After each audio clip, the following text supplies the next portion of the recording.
Hey, welcome to A Foreigner in the Philippines.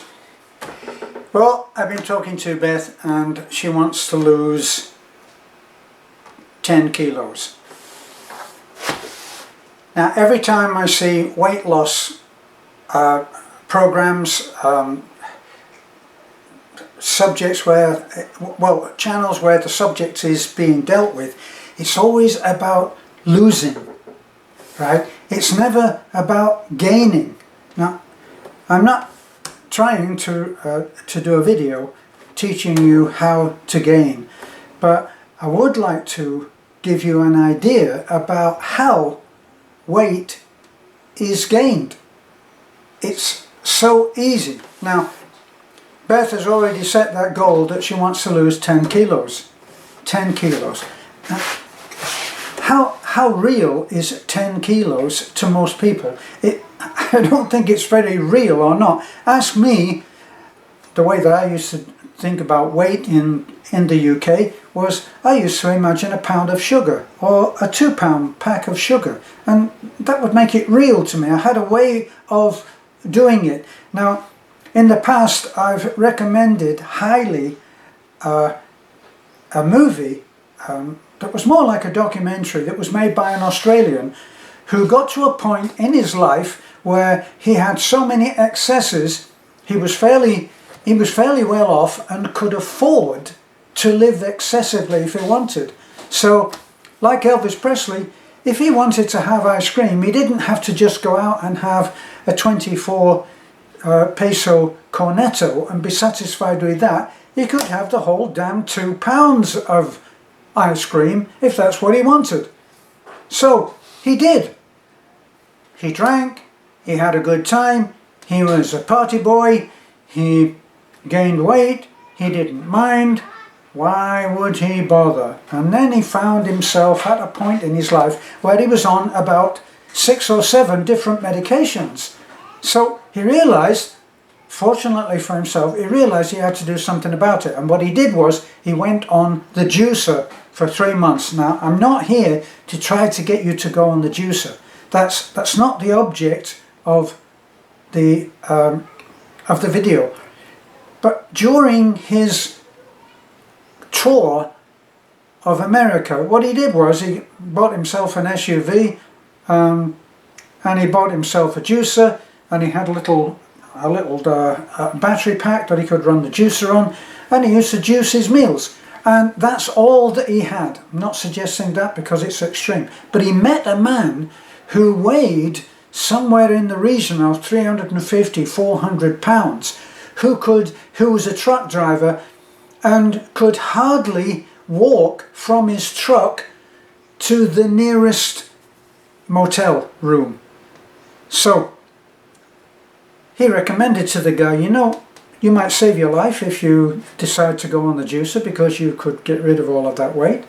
It wasn't real to the guy until later when he realized that his heart was going to give out, and he went on the juicer, and our Aussie friend helped him to do that. And he lost a huge amount of weight.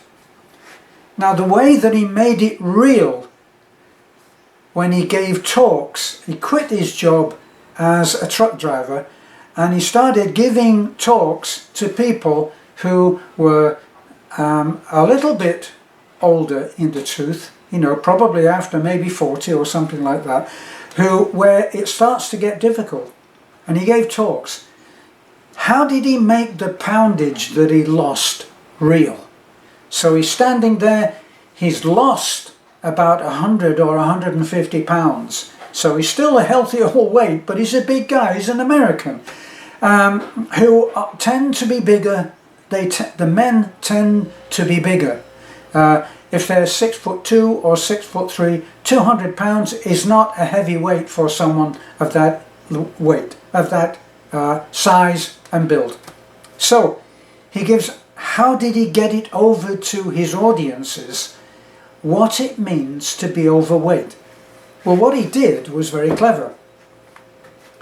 He got bowling balls, and anybody who's been bowling knows that those bowling balls are bigger than your head, and they weigh quite a few pounds. He worked out how many bowling balls it would be to equal the weight that he lost, and when he gave a talk, he used to take that many bowling balls, I think it was something like 6 or 8, some incredible amount, that he would then have on a rack showing. And he was able to then say, at one time I was getting sick and I knew it, but what I didn't realize was that this was what I was carrying around with me on a daily 24/7 basis. And he would have his bowling balls set up as I've set up these apples. Now I'm going to show you in a second what I'm going to use in order to get over to you just how it's almost a covert action on the part of greed or obesity to snare you into being overweight. Now, why should you not be overweight? Well, let's say that you started off life as a teenager, late teens, early 20s, which is about the time that you start to reach possibly your ideal weight. That is, if you're leading a normally active life, not eating like a pig and all the wrong foods, and you're playing sports, and you're not a couch potato. You're leading a good life. You will be a certain weight. For me, you can see the build that I am. My brother used to call me a chicken wing. He used to say, "You look like a chicken wing," because he was quite a heavy guy. Sadly, my brother died in his 50s because he smoked, he drank, and he ate what the hell he wanted. And he died in his 50s. Missed until this day. Now, I am the same weight now as I was when I was about 20. Now, because of that, I don't have the same problems with joints and bones and just the way I look, and it has helped me to live a healthy life. I've always lived a healthy life. I've always been a cyclist. I've enjoyed swimming, I've enjoyed walking, and I'm not a great one for spectator sports. Now, spectator sports can be a killer of the active life, so you've got to remember that.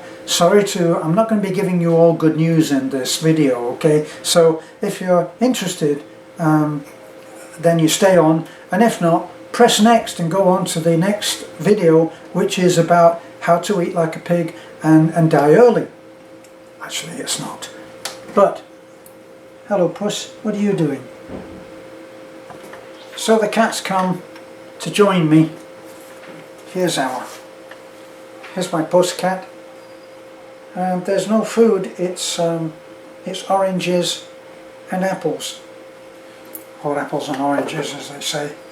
So why should you care about being fat? Because nowadays, the way that society is trying to make it so that everybody is blameless. You're not to blame for anything. Well, I'm sorry, if you have been eating, gorging, enjoying the good food, and lots of it, and more of it, and more 2 or 3 cups, if you're going to 7-Eleven and having a 32 super gulpy, good luck. But you won't be able to do it all your life. And what's the expression when you have a mortgage where you're going to go along like this and not pay too big a payment, and at the end you have what's called a balloon payment. And the balloon is where you face the music. Right. If you're eating all wrong and to excess, you are simply putting the payment off until later, because nowadays we're forgiven for being grossly overweight. You can have a person who is 300 or 350 pounds and it's not their fault.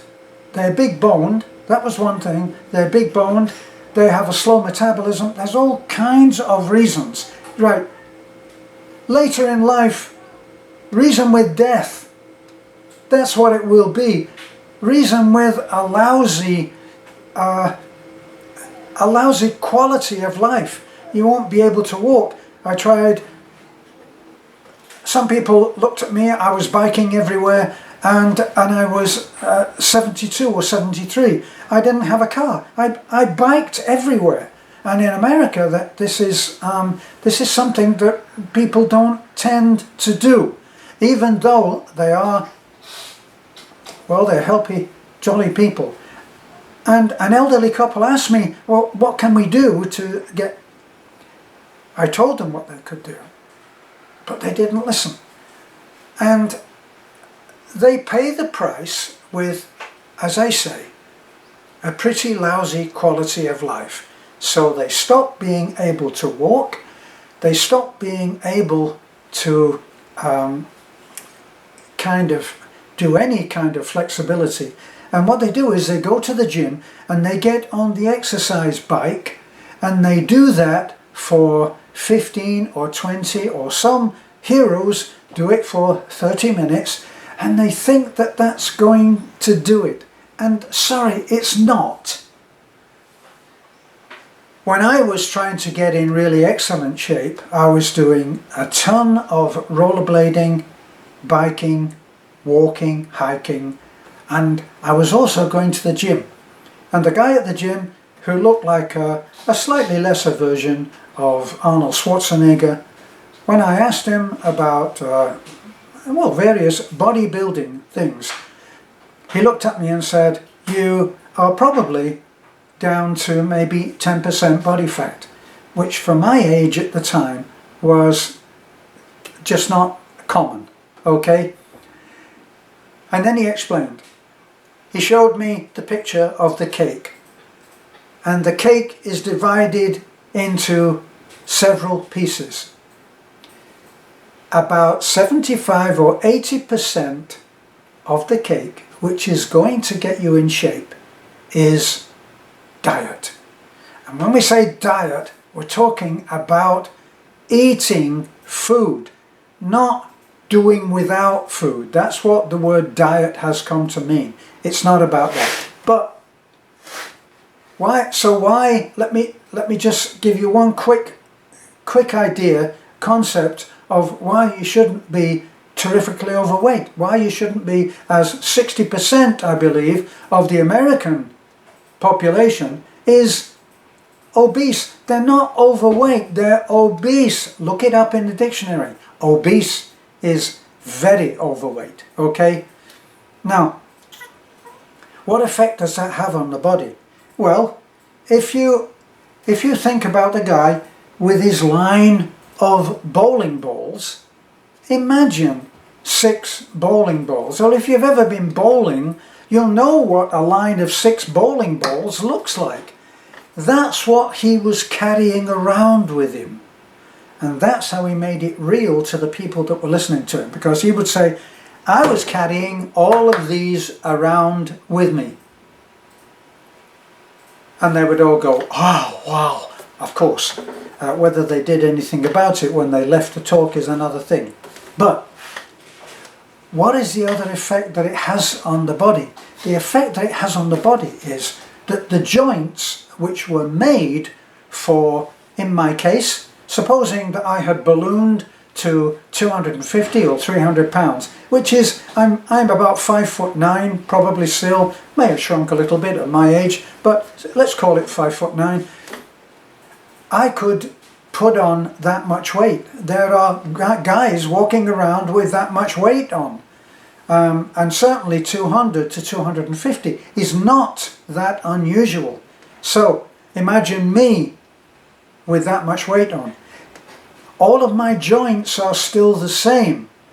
And Just imagine that you were having a new door fitted to your house. A new front door. It's a solid front door. It's solid hardwood. And it weighs more than you can lift. But you get a professional carpenter and he comes in, and you've promised him that you will get all of the materials. So you come in, he wants 3 hinges, and you give him the 99-cent store hinges that you got on offer, or wherever you got them for, and they're made of just ordinary metal, like steel.